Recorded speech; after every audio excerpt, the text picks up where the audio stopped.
actually an attempt to influence the policy of other nations now? Look, I was actually intrigued by Tony's comments saying that he wouldn't have given this advice when he was Prime Minister. I'm a little surprised that he feels that he can now give it, now that he's no longer the Prime Minister.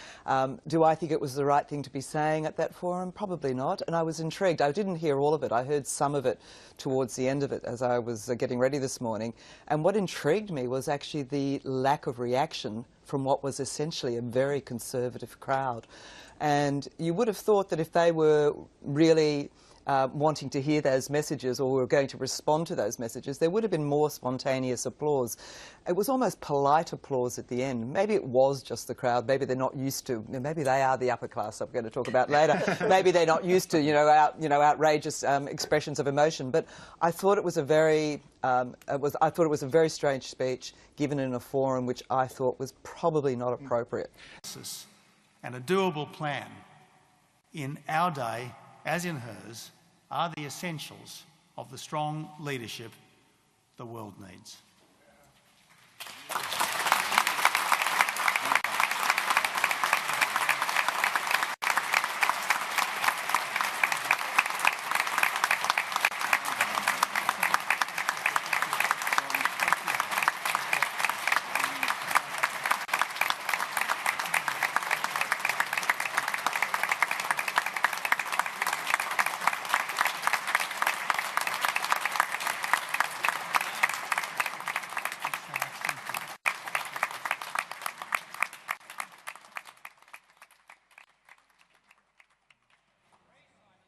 For Donal Blaney. Thank you. Aldermen, my lords, ladies and gentlemen, that was a superb speech.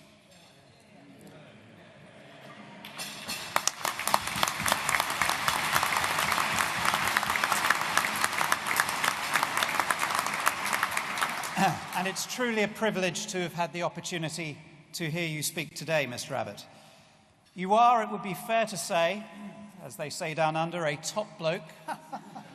We, in our discussions today, have avoided talking about the Ashes, and you have been good enough not to talk about the rugby. What you have shared with me is a robust, principled, driven and moral approach to leadership that Australia was lucky to have for the last 2 years. You have shown that a belief in free trade, small government, patriotic conservatism is popular and remains popular around the free world.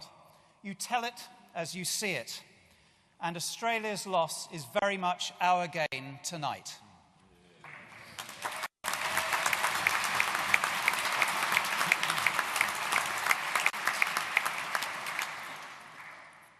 It is also no surprise that you are quite as sound as you are. You were the last world statesman to have the privilege of meeting Lady Thatcher a couple of years ago, and that was arranged for you by our good friend Sir Mark Worthington, who is here today.